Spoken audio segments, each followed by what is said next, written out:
Today we are going to start a new topic, that is bracteate and ebracteate. So first of all we should know that what is a bract. So reduced leaf found at the base of the pedicle. This is the pedicle found at the base of the pedicle. This is the pedicle, found it here at the base. These reduced leaves are known as bracts. So bracts function, it protects the flower in the bud condition. When the flower is in the bud condition, that time this bract help. If the bract is present, the flower is called bracteate flower, and if bract is absent, the flower is known as ebracteate. So bracteate we will write BR, and for ebracteate we will write EBR. So this is ebracteate. And it is a reduced leaf found at the base of the pedicle. Now pedicle of the flower between the branch and the flowers. So these are between the bracts and the flower, pedicle. Bract and the flower, this is the pedicle region. This is the flower, this is the bract, and this region is known as pedicle.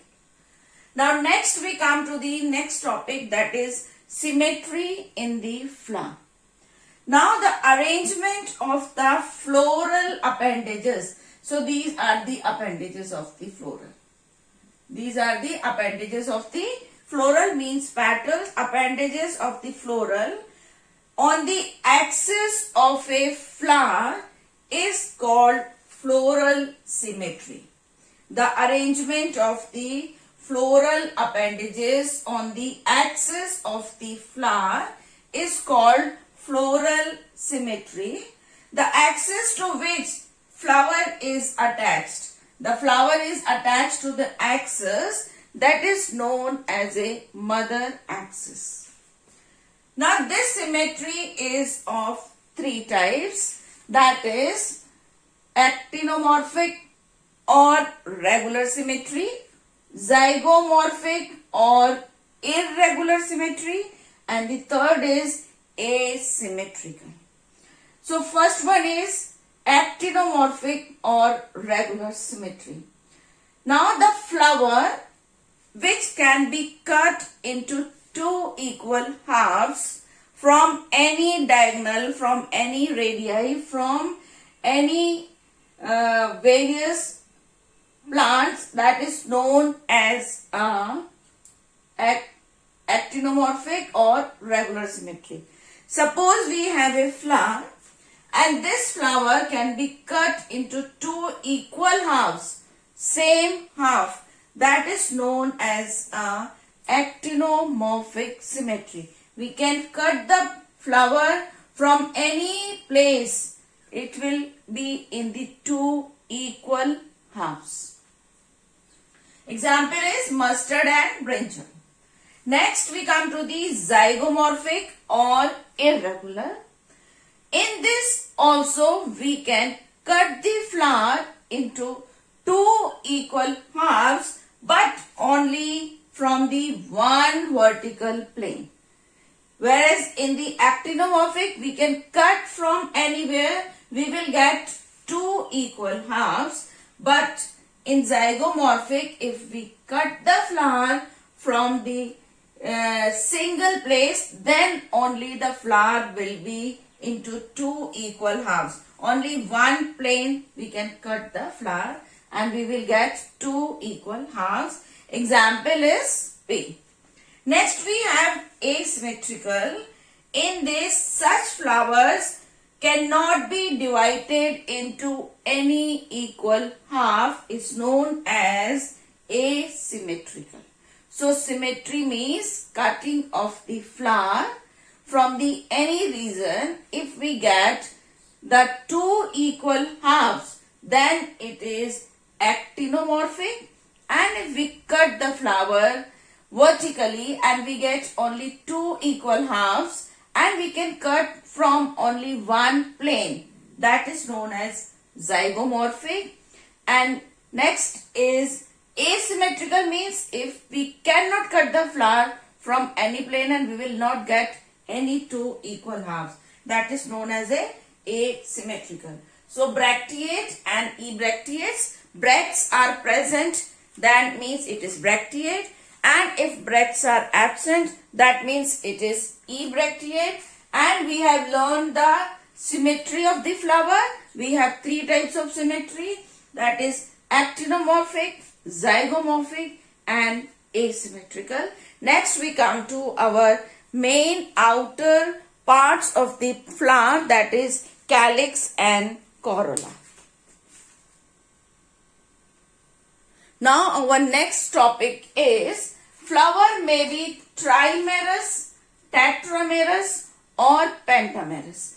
Tri means 3, tetramerous 4 and pentamerous means 5. If the floral appendages are in multiples, appendages means the petals, if they are in multiples, then they are known as trimerous, tetramerous or pentamerous. Tri means 3, tetra means 4 and penta means 5 and many other appendages. Next we have the calyx. Calyx means it is the outermost or the lower whorl of the flower and is made up of sepals. I have explained you in the floral diagram. Sepals are green in color and they protect the petals of the flower. This is known as petaloid, and when the sepals are free, means they are not attached with each other. If they are free, that means they are polysepalous. So they are free. You can see these are free sepals. So they are known as polysepalous. When the sepals are fused, here you can see the sepals are fused or united, they are known as gamosepalous. So polysepalous, free sepals, gamosepalous, fused sepals. In gamosepalous also we have three conditions. If the calyx are fused, small portion is fused, then they are known as toothed. And if the sepals are fused up to the half portion, this is the half portion, then they are known as fidged. And if the sepals are divided more than a half, then it is known as partite. So this is the calyx, polysepalous and gamosepalous. Sepalous means sepals. Poly means free. If the sepals are free, not fused, they are polysepalous. And if the sepals are fused, that means they are gamosepalous. Next we come to our corolla. We'll see the corolla also. Now our next topic is corolla. Corolla is the second whorl of the flower present inner to the calyx. Calyx are green in color and inner part, that is known as corolla. These are petals and colored. Petals are always colorful because they attract the insect for pollination. So it protects the essential whorls. Essential whorls are stamen and carpels. Stamens, male reproductive part. Carpels, female reproductive parts. So they protect the carpels and the stamen. Now they are green in color. If the corolla are green in color, they are known as sepaloid. Example is Polyeltheca. If they are green in color, mostly they are colorful, but sometimes it is green in color, then only they are known as sepaloids. Next, we have same thing, polypetalous, gamopetalous. As we have studied for the sepals, gamosepalous, polysepalous. Same way for the petals, gamopetalous and polypetalous. If petals are free, you can see free petals. They are not attached or fused with each other. They are polypetalous. And if the petals are fused, See here, the petals are fused. Then it is known as gamopetalous. So, corolla are the inner whorl, second whorl, and they are single. They are known as petals. Sometimes they are green in color, sapaloid. Otherwise, they are always colorful to attract the insects. And corolla are of two types, polypetalous, gamopetalous.